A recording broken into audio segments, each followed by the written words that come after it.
Hey guys, చాలామంది students ఇప్పుడు పీజీలో ఉన్నారు. వాళ్ళకి చాలా డౌట్స్ ఉంటాయి. అసలు పీజీ ఎగ్జామ్స్కి ఎలా అపియర్ అవ్వాలి, ఎలా ఎగ్జామ్ రాయాలి అనేది చాలా డౌట్స్ ఉంటాయి.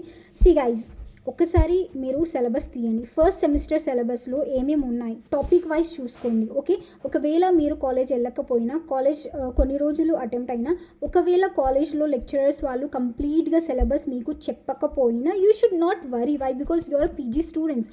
You should make your own path. Okay, you have to prepare yourself. Okay, so చాలా కాన్సెప్ట్స్ మీరు డిగ్రీలో చదివి ఉంటారు, అది రిపీట్ అవుతూ ఉంటాయి పీజీలో. Nothing is new in this. Okay, so whatever the syllabus has given, once analyse it. ఒకసారి చూడండి. మీరు చాట్ జీపీటీ యూస్ చేసుకొని ఆన్సర్స్ని షార్ట్ క్రిస్ప్ వేలో వాళ్ళ చాట్ జీపీటీ నుంచి వెళ్ళి తీసుకోండి, చదవండి, గూగుల్ చేయండి, యూట్యూబ్లో వీడియోస్ ఉన్నాయి, కాన్సెప్ట్స్ నేర్చుకోండి. సో ఇలా మీరు ప్రిపేర్ అవ్వచ్చు. ఒక యూనిట్లో మీకు 3 సబ్ యూనిట్స్ ఉంటాయి. ఒక 2 సబ్ యూనిట్స్ మంచిగా ప్రిపేర్ అయితే మిగతా ఒకటి మీరు లెఫ్ట్ చేయొచ్చు. ఆప్షన్స్ ఎందుకంటే నీకు చాయిస్ ఇస్తారు కదా క్వశ్చన్ పేపర్లో. First what you call short answers మీరు కంపల్సరీ 8 అనేది రాయాల్సి ఉంటుంది. మిగతా లాంగ్ ఆన్సర్స్ అనేది మీకు చాయిస్ ఉంటాయి. Either this one or second one, మీరు ఏదో ఒకటి చూస్ చేయాల్సి ఉంటుంది. ఓకే, సో మీరు ఒక యూనిట్లో 2 సబ్ యూనిట్స్ బాగా ప్రిపేర్. సబ్ యూనిట్స్ అంటే దాంట్లో చాలా కాన్సెప్ట్స్ ఉంటాయి. ప్రతి ఒక్క కాన్సెప్ట్ యాజ్ అ లాంగ్ ఆన్సర్గా మీరు ప్రిపేర్ అవ్వండి. అది మీకు షార్ట్కి పనికి వస్తుంది, అది మీకు యాజ్ వెల్ అస్ లాంగ్కి పనికి వస్తుంది. ఓకే, ఫర్ ఎగ్జాంపుల్ 4 యూనిట్స్ ఉన్నాయి. 4 యూనిట్స్లో ప్రతి ఒక్క యూనిట్లో సబ్ టాపిక్స్ ఉంటాయి. 2 సబ్ టాపిక్స్ తీసుకోండి, ఒకటి వదిలేయండి. సెకండ్ యూనిట్కి 2 సబ్ టాపిక్స్ ప్రిపేర్ అవ్వండి. Third is you have to leave. So ఇలా మీరు ప్రిపేర్ అయితే మీరు ఈజీగా ఎగ్జామ్ అనేది క్లియర్ అవుతారు. And one more thing, answer రాసేటప్పుడు ఫస్ట్ మీరు లాంగ్ ఆన్సర్ తోటి స్టార్ట్ చేయండి.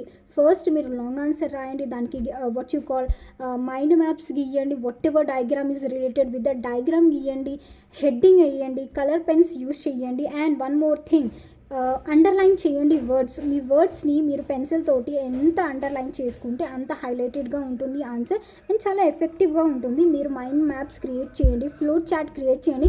ప్రతి ఒక్క ఆన్సర్ చదవాల్సిన అవసరం లేదు. మీరు ఫ్లో చార్ట్స్ వేసుకుంటే 1 పేపర్, ఓకే, మైండ్ మ్యాప్ వేసుకుంటే హాఫ్ పేపర్. తర్వాత మీరు కంటెంట్ సబ్ టాపిక్స్ హెడ్డింగ్స్ అట్లా పెట్టి అండర్లైన్ చేసుకుంటూ రాస్తే మీ పేపర్ చాలా ఎఫెక్టివ్గా ఉంటుంది. And don't leave the paper. మీకు మ్యాక్సిమం 30 ఆర్ 31 అరౌండ్ పేజెస్ ఉంటాయి. You have to maintain your speed.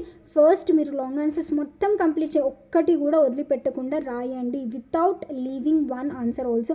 మీకు వచ్చిన ఆ టాపిక్ చూడండి ఒకసారి మొత్తం. అందుకే చెప్తున్నాను కదా, మీరు 4 యూనిట్స్ బరాబర్గా మీరు చదవాలి. అప్పుడే మీరు ఈజీగా మీరు దాన్ని అంటే రాయగలుగుతారు ఎగ్జామ్ అనేది. సో మీ మైండ్లో లేకపోయిన answer you can create your answer. మీరు ఏదో కొంచెం చదివి ఉంటారు కదా, సో దాన్ని అది పేపర్లో పెట్టండి, వచ్చిన ఆన్సర్ అంతా పెట్టండి. మైండ్ మ్యాప్స్ గీసుకోండి, ఫ్లో చార్ట్ గీయండి, అండర్లైన్ చేసుకోండి, కలర్ పెన్స్ హెడ్డింగ్స్ యూస్ చేయండి. And your paper will be very effective and sir will be giving you very good marks and మీరు ఈజీగా పాస్ అవుతారు. So without leaving 1 answer also you have to attempt each and every question. Choice ఇస్తారు, ఒక్క question కూడా వదిలిపెట్టకుండా మీరు ప్రతి ఒక్క ఆన్సర్స్ మీరు అటెంప్ట్ చేయాలి. ఓకే, సో అలాంటి అప్రోచ్ పెట్టుకొని ప్రిపేర్ అవ్వండి. Okay, all the best.